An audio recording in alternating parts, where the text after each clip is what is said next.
Fellas,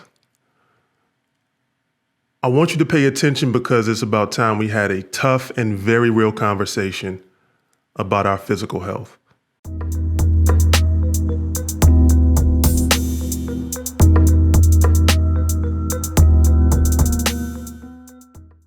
Welcome back, YouTube family. We got some grown man business to discuss, and today we're talking about men's health. Now, I'm 40 years old, and I realized something a few years ago. We're gonna say about 5 years ago. What I noticed was an increase and an uptick in the number of men who were friends and teammates and associates from high school and college who unfortunately were passing away from health and medical complications. But you know what else I noticed? Many of the older men, the OGs if you will, many of the older men that my generation respected and idolized were passing away at an alarming rate. I'm talking about our grandfathers, I'm talking about our fathers, I'm talking about our brothers, uncles, cousins, mentors, etc. that were a part of our village, the patriarchs of the family and the community, the men who were leaders when we were growing up. Now, I want to get one thing out the way before I go any further. I want to make it very clear.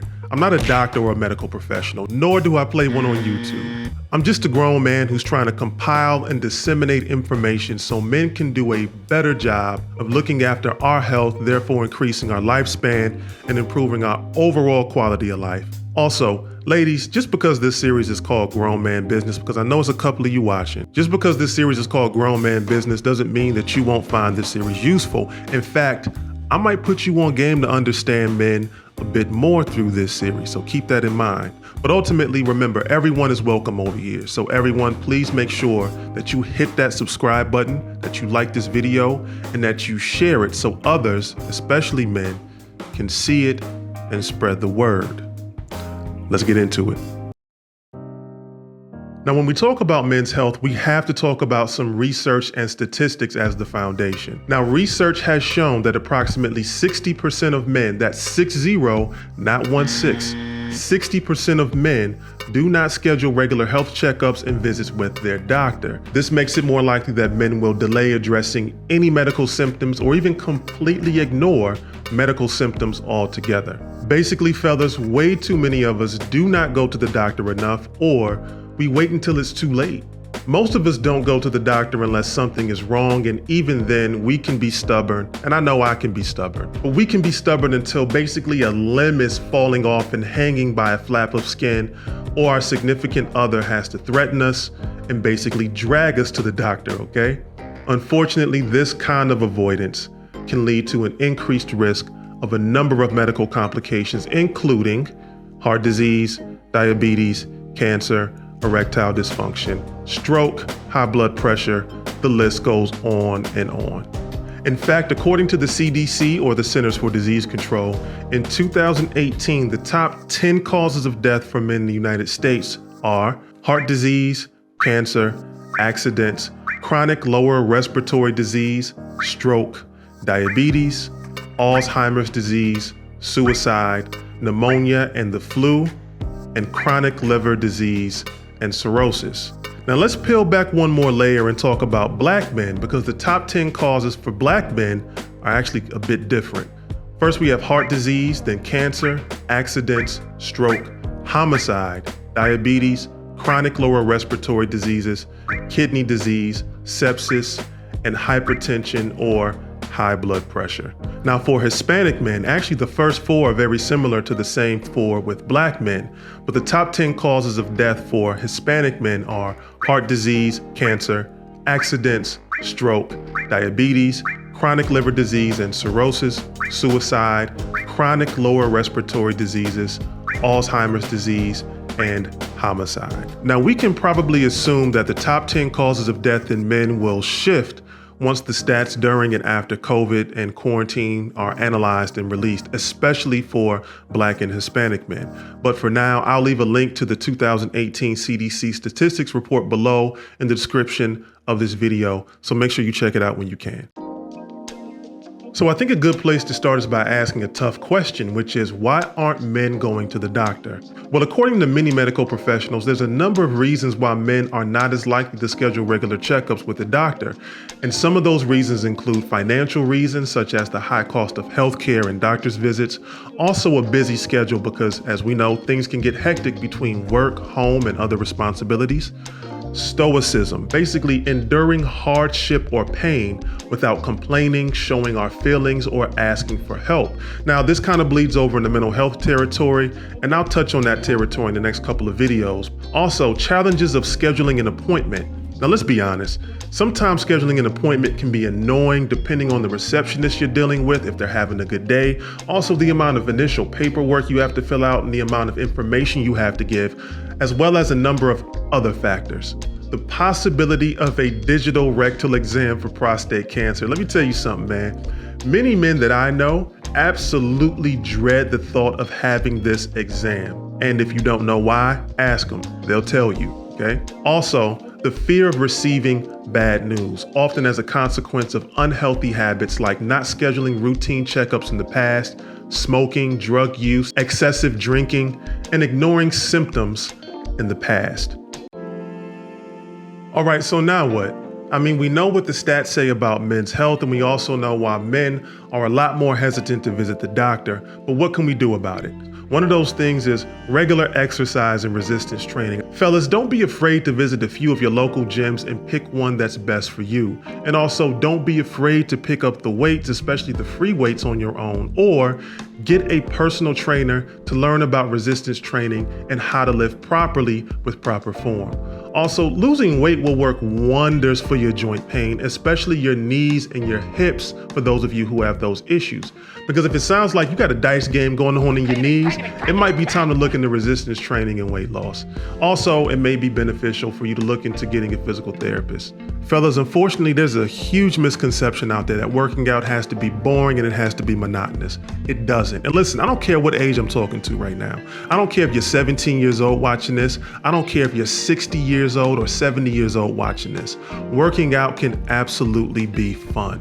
Mix it up, man. You don't have to just limit yourself to the weight room and the treadmill. Me personally, I hate the treadmill. I hate it with a passion. Sometimes I only do it out of necessity, but there's so many other ways to work out and learn other skills. Listen, when you're lifting weights, you're learning how to take care of your body and strengthen your body with proper form. That is a skill that you have to learn over time. It takes practice. You know what else is a skill? Self-defense, martial arts, boxing, MMA, Muay Thai. Get involved in these things because not only will they help you get in shape, they'll help you learn to protect yourself and protect others. Plus, it helps to build a sense of community so you have an additional support system around you. Trust me, it definitely helps. So consider those things. Healthy eating habits. Now, I'm not saying eat bird food. You can still enjoy food. What I'm saying is learn about your daily caloric intake and start by limiting the fast food and fried foods and sugary beverages that you take in. Stress reduction, keeping alcohol consumption in the moderate range or not drinking at all, not smoking. Trust me, your lungs will thank you later. The second thing I'll say is get a physician. Just start with getting a physician. Schedule routine checkups and screening with your physician. Don't just wait until something is wrong or something feels off.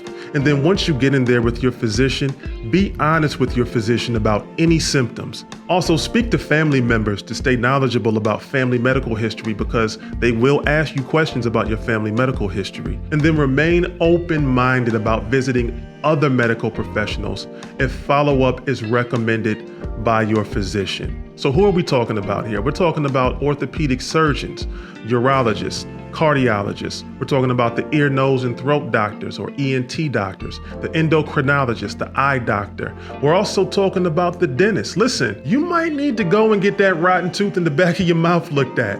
Other people can smell it and it might explain why you hate wearing masks all the time. So go to the dentist so they can clean that musty tooth in the back of your mouth, okay? All right. If there's a main takeaway from this video, it's this. Fellas, take your ass to the doctor and prioritize your health. Make it a habit to schedule regular checkups. Be honest with your physician about any symptoms.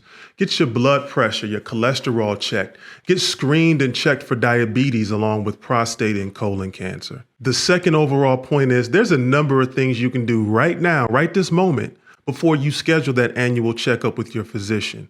Some of these things include exercising, doing resistance training, and introducing healthier eating habits into your daily routine. Stop smoking, drinking, and/or using drugs in excess or altogether. Stress reduction and prioritizing your mental health because there is a very strong relationship between your physical health and your mental health. And lastly, understand that it won't be easy.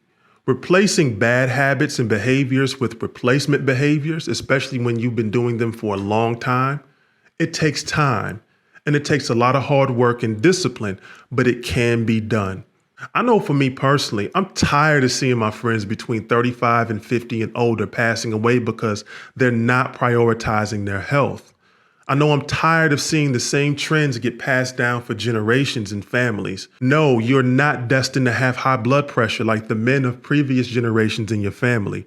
No, you're not destined to have diabetes like the men before you. No, you're not destined to have high cholesterol like your ancestors. No, you don't have to eat the same foods that led to your ancestors having high blood pressure and heart disease and diabetes and high cholesterol. And no, you don't have to let your body go to waste as you get older. It needs to be understood that yes, you can continue breaking the generational curse of diabetes, high blood pressure, lung cancer, heart disease, and other medical conditions. Yes, you can break generational cycles of unhealthy eating, obesity, and a sedentary lifestyle. Yes, as you get older, you can continue getting in shape and physically strong so you can protect yourself, your family, and continue being a cornerstone in your children's and grandchildren's lives. Listen, they don't just need you until they turn 18 or 25. They're constantly watching you and observing you, even when they're adults with families of their own. So the way that you live out and navigate your later years in life and the way that you prioritize your health are the things that they'll most likely do as well. Pass these habits and the culture of good health down to future generations. Make them a part of your legacy. And to my teenagers and young men, right? My youngins, I didn't forget about you. I did not forget about you because you might feel physically invincible now. Trust me, we all did. But in 10, 15, or 20 years, you will wish you adopted healthier habits to keep your body strong and conditioned. Let me tell you something. When you hit 40 or 45, it's a complete game changer when you sneeze and out of nowhere your back seizes up and you start thinking about calling out to work the next day. All right. So start as early as possible. It doesn't mean you can't have fun or you have to be boring. All I'm saying is pay attention to the healthy or unhealthy habits of those around you and ask yourself if you want to adopt those habits and pass those habits down to future generations. YouTube family, I hope this was helpful. Now, if you liked today's video, make sure you let YouTube know by leaving a like down below. It helps my video show up in more search results so we can spread this information to those in need. Also, make sure you hit that subscribe button so you can stay up to date with all of the upcoming content on this channel. Now, for the next Grown Man Business video, I'll actually be sharing some of my personal story about my physical health to show you I'm trying my best to practice what I preach. I'm not just telling you it's hard work. I live it every day. And while it's not easy, it's definitely worth it. So until next time, make sure you take care of yourselves and you take care of one another. Peace.